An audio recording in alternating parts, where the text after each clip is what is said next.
Shalom Bapak Ibu yang dikasih oleh Tuhan, kembali kita dalam renungan Kita Sehat, Kita Kuat. Salam sejahtera buat semuanya dimanapun saudara berada. Seperti biasa kita angkat satu pujian dan kita masuk penyembahan. Terus kita belajar apa sih yang mau Tuhan sampaikan hari ini buat kita. Amin, haleluya.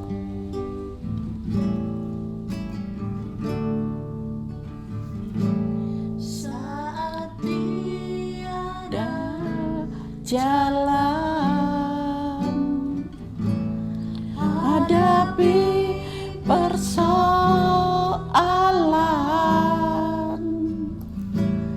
Yesus ada di sana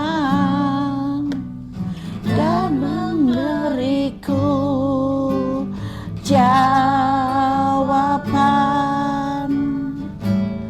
Pahitnya kenyataan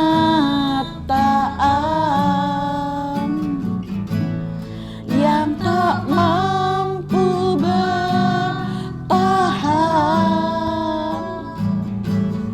Yesus ada di sana dan beriku jawaban. Amin, amin.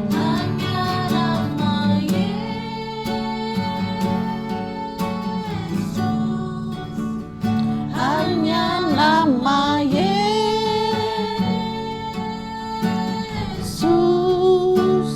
hanya nama Yesus, berikan ku pengharapan.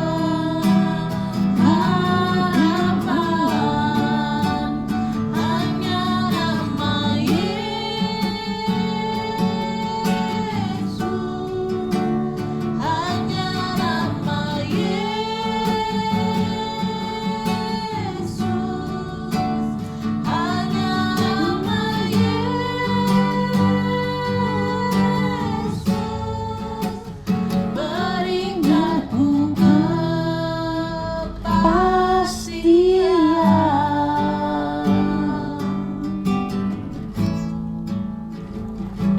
saat tiada jalan hadapi persoalan, ya Tuhan, Yesus ada di sana dan memberiku jawaban.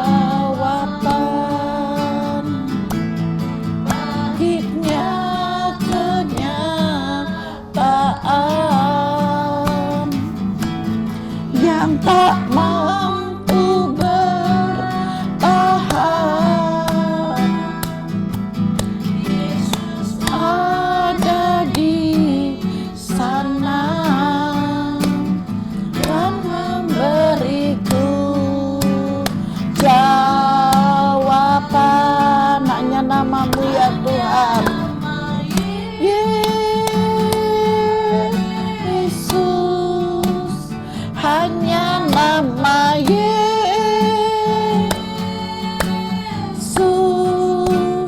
hanya nama Yesus, berikan ku kepastian. Yesus, amin.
berikanku kepastian.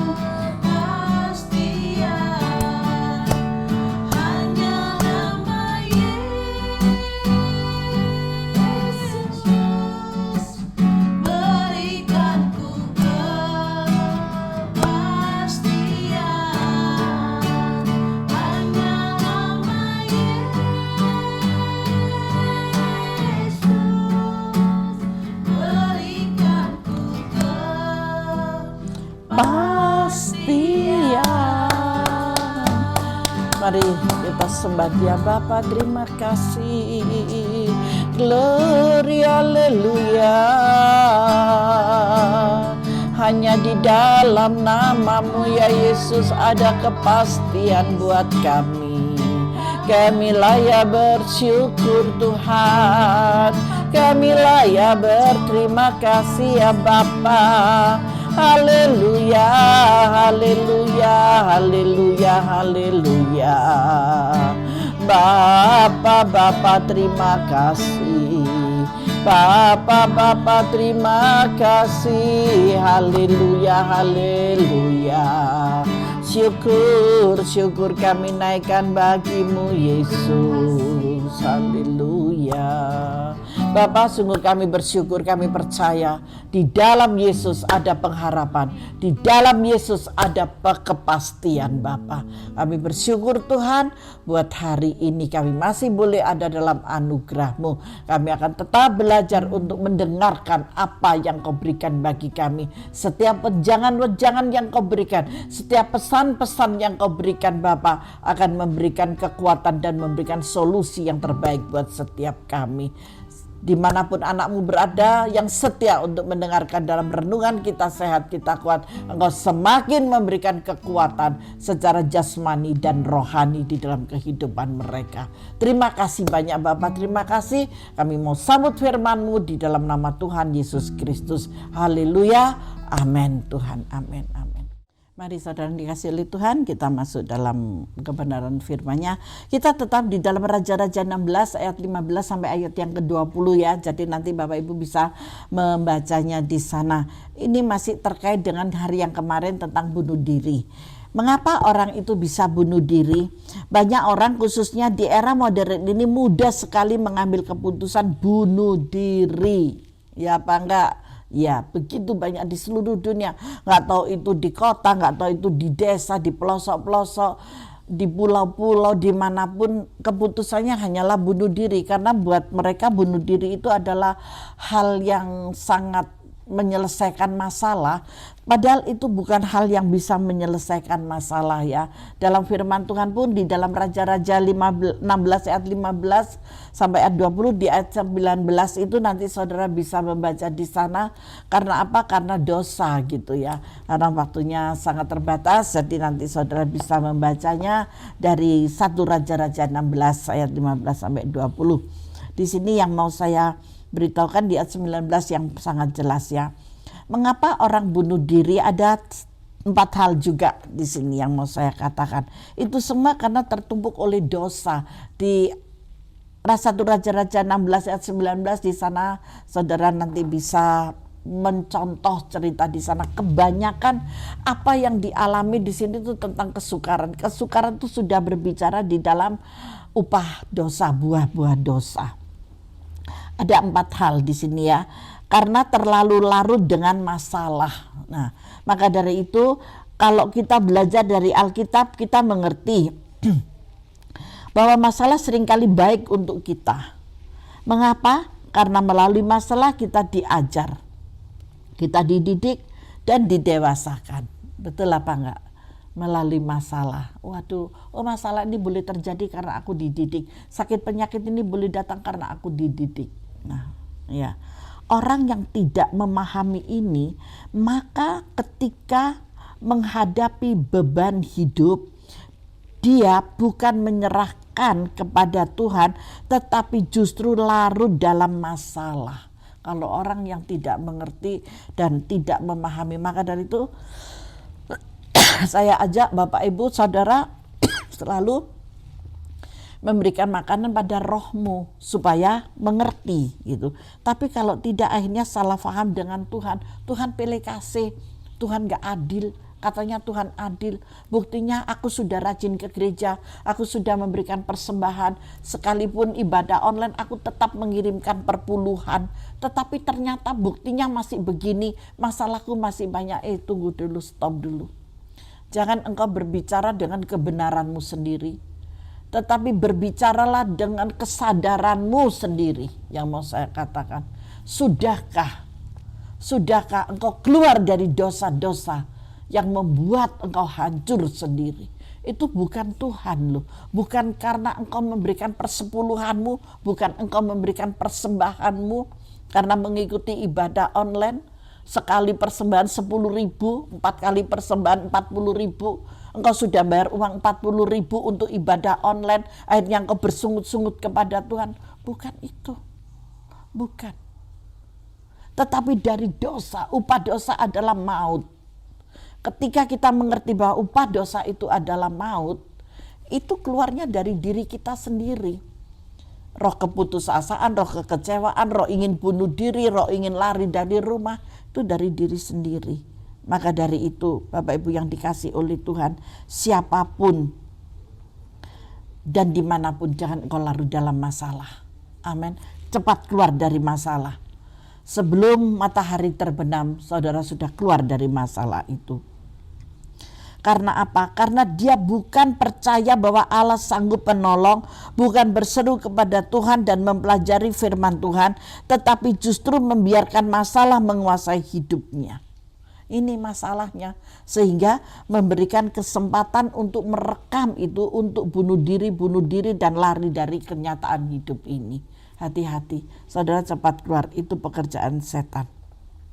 Dan di sini saya sebagai hamba Tuhan, saya mau menegaskan kepada Bapak Ibu saudara-saudari yang dikasih oleh Tuhan dimanapun engkau berada, ketika engkau dalam masalah dan engkau terus mengikuti ibadah renungan harian ini, saya akan katakan ya, bahwa masalah adalah bagian dari kehidupan, bagian dari proses hidup dan bagian dari cara Tuhan mendidik kita, mendidik saudara.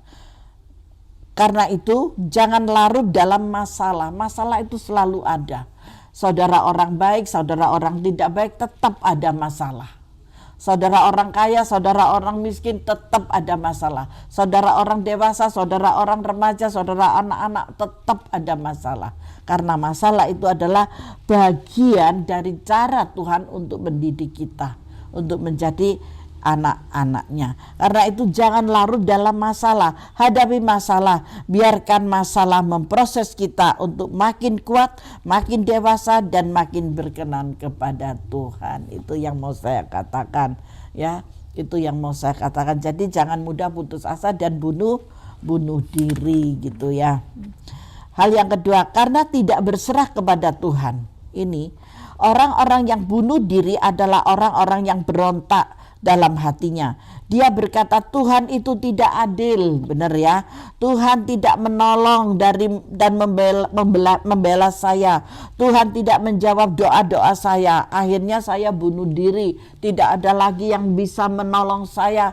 Teman tidak menolong. Kata pendeta, saya harus tunduk dalam otoritas Tuhan. Buktinya saya sudah mengabdi, saya sudah belajar firman, saya sudah berdoa sehari sekian jam.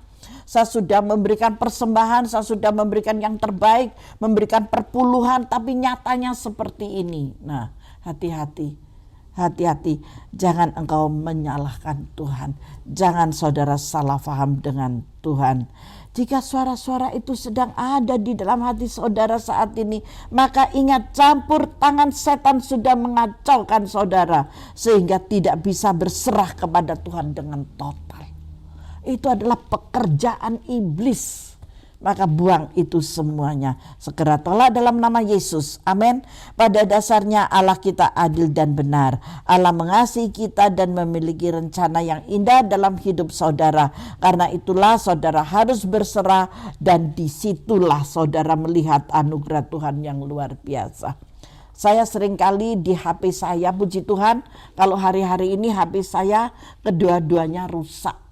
Karena apa? Begitu banyak orang-orang di zaman saat pandemi seperti ini menyalahkan Tuhan aja gitu.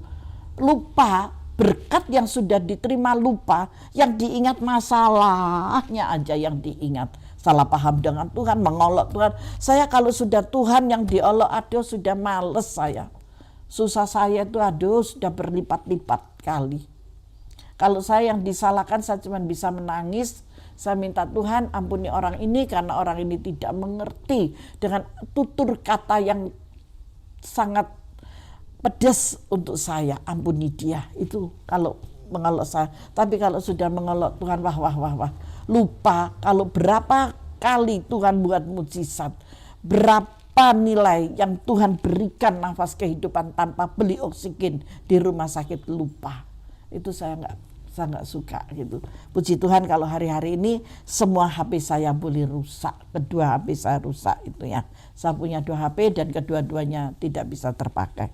Hal yang ketiga, karena imannya tipis, mau saya katakan imannya tipis, dikit-dikit bunuh diri, dikit-dikit putus asa, dikit-dikit lari dari rumah, dikit-dikit masalah dibesar-besarkan. Saya sering kali katakan kalau ada masalah besar supaya dikecilkan, kalau ada masalah kecil supaya dihilangkan. Itu saya ajarkan tapi tidak pernah bisa dilaksanakan. Isinya cuman salah faham dan gontok-gontokan terjadi masalah persoalan perselisihan. Karena imannya tipis. Ketika iman kita teguh, maka masalah-masalah yang besar menjadi kecil. Amin. Sebaliknya ketika iman kita tipis, maka masalah-masalah kecil dapat menjadi persoalan-persoalan yang besar sekali. Bukan iman sebesar biji sesawi memindahkan gunung, tidak. Yang tidak punya iman, gunungnya tambah ada di depan mata. Masalah persoalan sepertinya tidak ada jalan keluar. Karena itu kembangkan otot-otot iman saudara dengan membaca firman Tuhan. Ada amin? Baca firman itu supaya saudara kuat dari otot-otot rohanimu. Berdoa, memuji dan menyembah Allah serta dengan melayani Tuhan. Itulah yang membuat iman kita kuat dan bisa melangkah dengan percaya diri. Haleluya. Mau memiliki iman yang tidak tipis, memuji, menyembah dan berdoa, membaca Alkitab, mendengarkan ibadah-ibadah raya, mendengarkan renungan-renungan yang ada di YouTube di zaman online seperti ini. Begitu banyak. Kalau saudara tidak suka mendengarkan renungan saya, dengarkan renungan yang lain. Di sana arahan-arahan firman Tuhan itu juga sama. Apa yang dari Tuhan itu untuk Tuhan dan untuk saudara. Langkah yang keempat, karena tidak menyadari bahwa Allah turut bekerja di balik setiap masalah. Seringkali lupa bahwa Allah itu turut bekerja di dalam segala masalah persoalan. Padahal firman Tuhan di dalam Roma 8 ayat 28 berkata, kita tahu sekarang bahwa Allah turut bekerja dalam segala sesuatu untuk mendatangkan kebaikan bagi mereka yang mengasihi Dia. Lupa, yaitu bagi mereka yang terpanggil sesuai dengan rencana Allah. Lupa. Pelayanan iya, ke gereja iya, jadi ketuanya wanita bijak iya, rajin di wanita bijak iya, jadi ketuanya panitianya pria sejati iya. Sudah sejati belum tentu, sudah bijak kebelabasan. Ini masalahnya. Karena apa? Yaitu karena lupa gitu, semuanya lupa bahwa Tuhan itu turut bekerja di dalam segala sesuatu. Lupa dengan firman yang ada di dalam Raja-Raja 16 ayat 15 sampai 20. Lupa di ayat 19 itu. Kenapa hal yang jelek itu kok ditiru? Buang itu di dalam nama Yesus. Buang pekerjaan-pekerjaan setan di dalam nama Yesus. Jangan diikuti, kok tambah dijadikan cermin dan diikuti. Itu kesalahan bukan kepada siapa-siapa, tetapi kepada saudara pribadi. Paham akan hal ini? Haleluya. Nah, apapun yang sedang saudara hadapi hari-hari ini, marilah kita mendekat kepada Tuhan. Bersyukur atas anugerah Tuhan. Masalah persoalan boleh datang, gak usah dibesar-besarkan, ditiadakan dan dimusnahkan. Dan kita bersyukur kepada Tuhan apa yang kita hadapi, apa yang kita lihat. apa yang kita rasakan, ucapkan itu dengan syukur. Percaya bahwa Tuhan selalu memberikan yang terbaik. Walaupun tidak selamanya Tuhan mengerjakan persis seperti yang kita mau, tetapi percayalah bahwa Tuhan berjanji untuk mengerjakan yang terbaik bagi saudara yang percaya di dalam Yesus. Haleluya. Tundukkan kepala dan kita masuk dalam doa. Bapak, terima kasih buat kebenaran pengajaran-Mu hari ini buat kami. Kami tetap Tuhan mau setia melekat kepada-Mu. Kami mau tetap berjalan di dalam jalan kebenaran-Mu. Sehingga dijauhkan dari hal-hal kecewa, hal-hal yang salah, hal-hal yang membuat kami bunuh diri, dan hal-hal yang tidak menguntungkan buat kami. Di dalam nama Tuhan Yesus Kristus, Engkau yang memberikan kekuatan ekstra Tuhan buat anak-anak-Mu yang saat ini sedang menghadapi masalah persoalan. Di dalam nama Yesus kami mau belajar masalah yang besar kami kecilkan dan masalah yang kecil kami tiadakan Bapa, sehingga kemuliaan nama Tuhan yang kami sanjung tinggi senantiasa ada di dalam kehidupan kami, di dalam keluarga kami, di dalam rumah tangga kami, di dalam sanak saudara kami, di dalam keluarga besar kami. Haleluya. Terima kasih Bapa buat pengajaran-Mu hari ini. Tuhan Yesus memberkati kita semuanya. Haleluya. Katakan bersama, amin. Tuhan Yesus memberkati.